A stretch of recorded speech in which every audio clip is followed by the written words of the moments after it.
On est de plus en plus de créateurs de contenu, que ce soit sur tous les réseaux sociaux, que ce soit sur Google, via les articles de blog ou des vidéos, et que ce soit encore, comme je disais, sur YouTube, par des vidéos. La question que tout le monde se pose, ou du moins tous ceux qui se lancent sur YouTube, c'est comment faire plus de vues?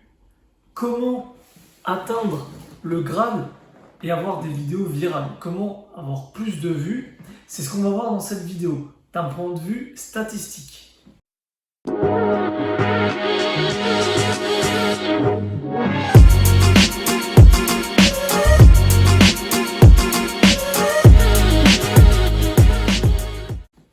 Salut YouTube, comme je te le disais, aujourd'hui on va parler YouTube, comment faire plus de vues sur ces vidéos, et ça, on n'est que sur la première partie de vidéo, puisque là on va aborder le sujet sous un angle statistique. Là tu te demandes ce que je te raconte. C'est tout simple. Pour faire des vues sur YouTube, il y a certaines statistiques qui sont essentielles. Et sans des bonnes statistiques sur celles-ci, tu ne pourras jamais faire plus de vues. Tu ne pourras jamais faire décoller ta chaîne. Et là, tu te demandes qui je suis pour te raconter ça. Qui je suis pour te raconter ça? Je suis un étudiant donc, en master marketing digital, plus précisément en e-business.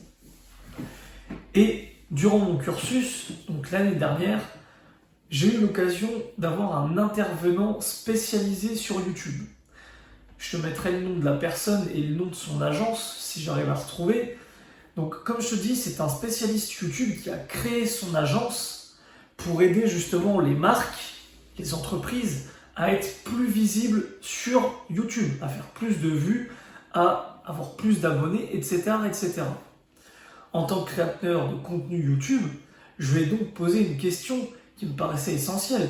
Comment avoir plus de vues? Comment, d'un point de vue statistique, on peut surveiller et savoir qu'on est sur la bonne voie, tout simplement? Et je lui ai posé cette question-là parce que on entend souvent sur YouTube, sur des blogs, etc., qu'il y a 2, 3, 4 statistiques à surveiller. Et en l'occurrence, j'ai une vidéo sur une chaîne secondaire qui a plutôt percé pour mon nombre d'abonnés. Donc du coup, j'ai voulu savoir, parce que la statistique qu'on met comme le Graal, bah, c'était pas la statistique la plus flamboyante au niveau de cette vidéo-là. C'en était une autre, pour moi.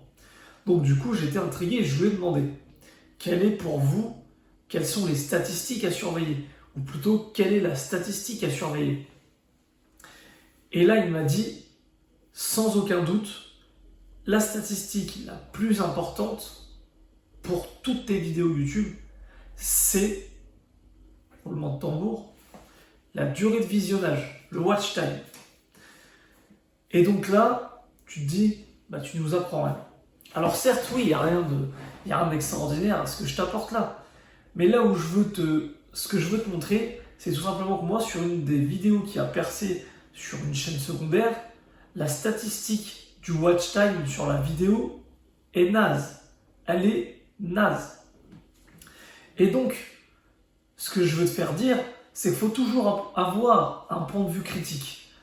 Un point de vue critique, c'est-à-dire que, comme je te le disais, c'est pas cette statistique-là qui était très haute pour ma vidéo. Ma statistique qui était élevée, c'était, roulement de tambour aussi, c'était le taux de clic. Le taux de clic, c'est quoi? C'est le pourcentage de personnes qui cliquent donc sur ta vidéo. Donc, à partir de là, l'idée c'est de comprendre comment on arrive en fait à améliorer ces deux statistiques-là pour avoir plus de vues.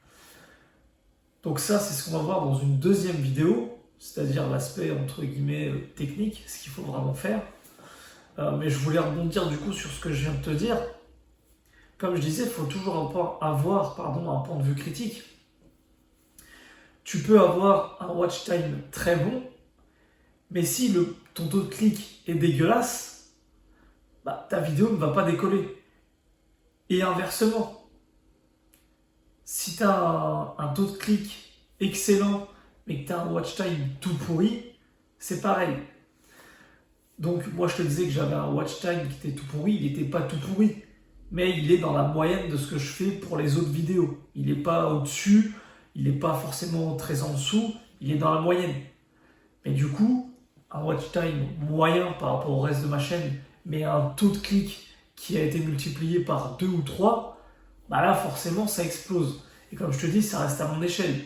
D'accord? Ça veut dire que je fais 300, 400, 500 vues habituellement sur chaque vidéo. Bah là, cette vidéo-là, elle est à plus de 4000, 5000 vues, je crois. Mais en fait, ce qui est intéressant, c'est qu'elle continue à en faire. Elle continue à en faire chaque mois, chaque semaine. Alors que c'est une vidéo que j'ai tournée il y a plus d'1 an. Donc, c'est ça qu'il faut retenir et c'est ça qui est intéressant.